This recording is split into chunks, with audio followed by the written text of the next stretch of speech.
पहला जो access specifier है वो है प्राइवेट एक्सेस स्पेसिफायर, जो क्लास के अंदर ही एक्सेसिबल रहता है, क्लास के बाहर एक्सेसिबल नहीं रहता। दूसरा जो एक्सेस स्पेसिफायर है वो है डिफॉल्ट एक्सेस स्पेसिफायर।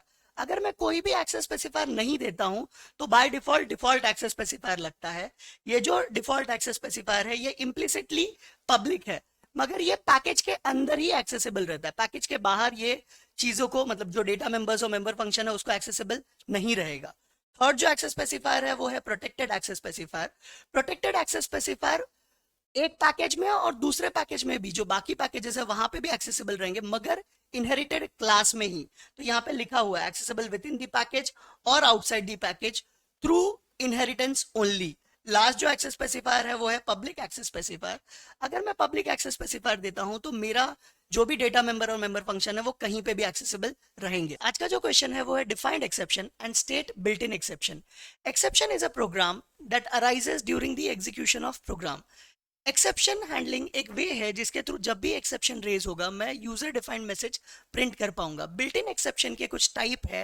पहला जो टाइप है वो है अर्थमेटिक एक्सेप्शन। ये तब रेज होता है जब मैं किसी भी नंबर को जीरो से डिवाइड करता हूं। तो नेक्स्ट जो टाइप है वो है अरे इंडेक्स आउट ऑफ बाउंड। ये तब रेज होता है जब मैं अरे के कोई वैसे इंडेक्स को एक्सेस कर रहा हूं जो एग्जिस्ट नहीं करता है। क्लास नॉट फाउंड एक्सेप्शन तब रेज होता है जब मेरा क्लास एग्जिस्ट नहीं करता है। File not found exception is caused when we are trying to access the file which is not available. IO exception तब रेज होता है जब मैं इनपुट आउटपुट ऑपरेशन कर रहा हूं और वो फाइल या जो मैं फाइल में राइट कर रहा हूं वो एग्जिस्ट नहीं कर रहा है। तो नल पॉइंटर एक्सेप्शन तब रेज होता है मैं वैसे किसी ऑब्जेक्ट को एक्सेस कर रहा हूं जो नल को पॉइंट कर रहा है। नंबर फॉर्मेट एक्सेप्शन तब रेज होता है जब मैं किसी स्ट्रिंग को नंबर में कन्वर्ट कर रहा हूं और वो वैलिड फॉर्मेट में नहीं है। आज का जो क्वेश्चन है वो difference between array and vector. Array is a structure that holds multiple value of same type. Vector is similar to an array but it can shrink और it can expand. Array is homogeneous data type and it can hold object of only one type. Vector जो है वो heterogeneous है, तो वो different types के भी object को होल्ड कर सकता है। आफ्टर क्रिएटिंग एन अरे is of fix length size. Vector जो है वो वेरिएबल लेंथ साइज का है जिसकी वजह से वो इंक्रीज भी हो सकता है और डिक्रीज भी हो सकता है। Array can store primitive data type element. Vector can store non primitive data element as well. Array के अंदर अगर मुझे डिक्लेरेशन करना है तो मुझे इस तरीके से लिखना पड़ता है, डेटा टाइप अरे का नाम equals to new data type और उसके बाद में साइज। अगर मुझे वेक्टर का डिक्लेरेशन लिखना है तो ऑब्जेक्ट क्रिएशन करना पड़ता है। वेक्टर एक क्लास है, object equals to new vector. Array जो है वो स्टैटिक मेमोरी एलोकेशन है, वेक्टर जो है वो डायनेमिक मेमोरी एलोकेशन है। आज का जो क्वेश्चन है वो है difference between class and interface. Class does not support multiple inheritance, interface does support. Class में अगर मुझे इनहेरिटेंस करना है तो एक्सटेंड कीवर्ड यूज करना पड़ता है। इंटरफेस के केस में मुझे इंप्लीमेंट्स कीवर्ड यूज करना पड़ता है। Class contain method body. Interface के अंदर जो भी मेथड रहते हैं वो सभी के सभी एब्स्ट्रैक्ट रहते हैं, उनको बॉडी नहीं रहता है। Contains any type of variable in class. Interface के अंदर जो भी वेरिएबल रहता है वो फाइनल रहता है। यहाँ पे कंस्ट्रक्टर रहता है, मतलब क्लास के अंदर मैं कंस्ट्रक्टर लिख सकता हूँ, इंटरफेस के अंदर कंस्ट्रक्टर नहीं होता है। कैन हैव मेन मेथड, मतलब क्लास के अंदर मेन मेथड हो सकता है, इंटरफेस के अंदर कोई मेन मेथड नहीं होगा, नो मेन मेथड।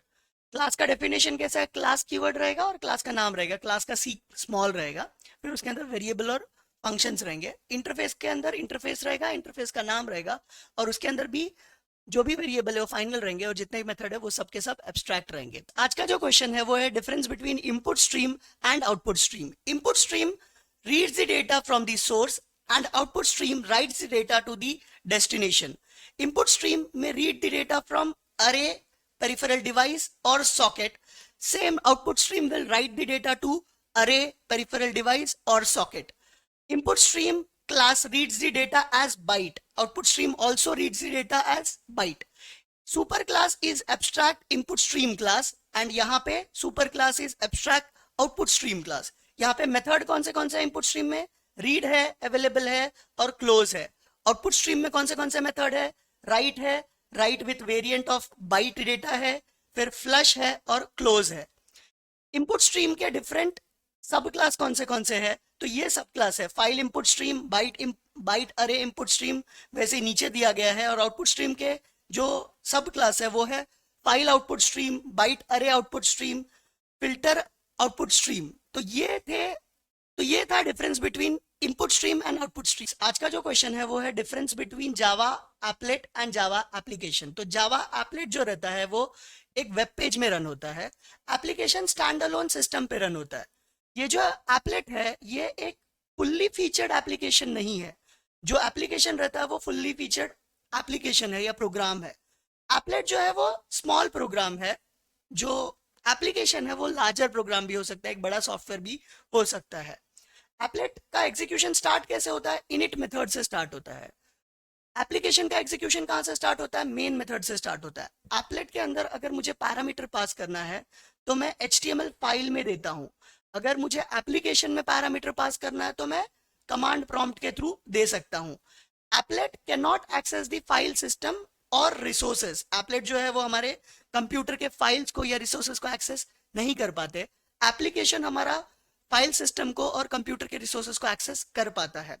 एप्लेट जो है वो इवेंट ड्रिवन रहता है और एप्लीकेशन जो है वो कंट्रोल ड्रिवन रहता है। आज का जो क्वेश्चन है वो है difference between string and string buffer. String जो है वो मेजर क्लास है, स्ट्रिंग बफर जो है वो पियर क्लास है, स्ट्रिंग क्लास का ही। स्ट्रिंग का जो लेंथ है वो फिक्स रहता है और वो इम्यूटेबल है। स्ट्रिंग बफर का जो लेंथ है वो फ्लेक्सिबल है और वो म्यूटेबल है। जो कंटेंट है ऑब्जेक्ट का वो मॉडिफाई नहीं हो सकता स्ट्रिंग के केस में, स्ट्रिंग बफर के केस में वो मॉडिफाई हो सकता है।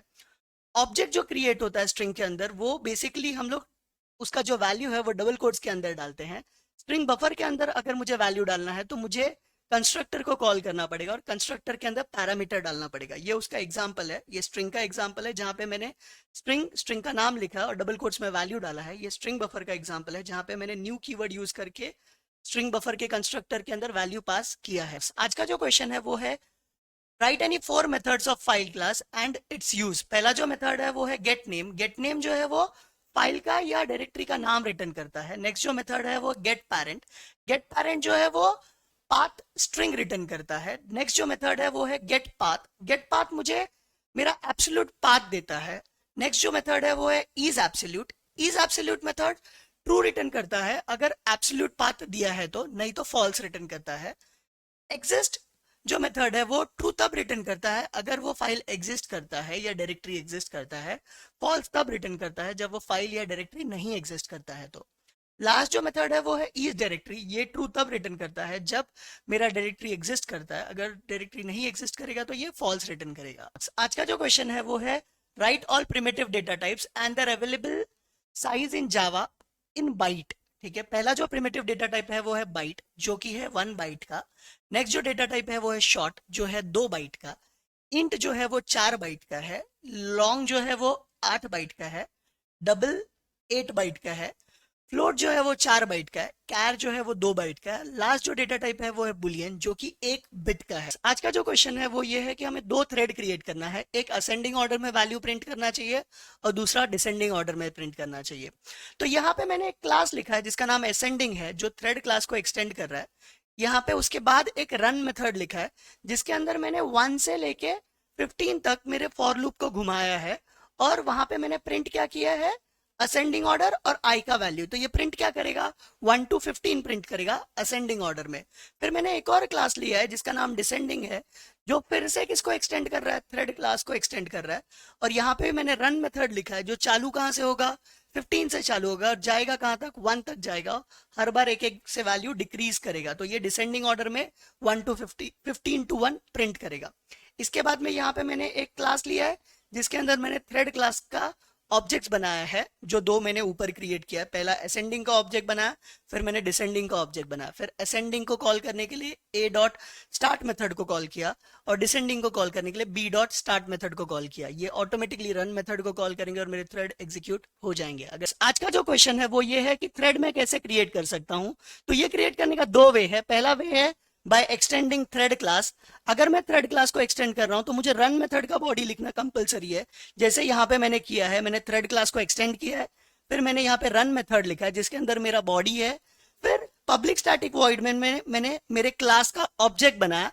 जो ऑब्जेक्ट बनाया उसके साथ मैंने स्टार्ट मेथड को कॉल किया। जैसे ही ये मेथड को मैं कॉल करूंगा मेरा रन मेथड ऑटोमेटिकली कॉल हो जाएगा। ये फर्स्ट वे है। सेकेंड वे है बाय इंप्लीमेंटिंग रनेबल इंटरफेस। यहाँ पे भी मुझे रन मेथड का बॉडी लिखना कंपलसरी है। यहाँ पे एक मेजर डिफरेंस है, यहाँ पे पहले मुझे क्या करना पड़ेगा, मेरे क्लास का ऑब्जेक्ट बनाना पड़ेगा।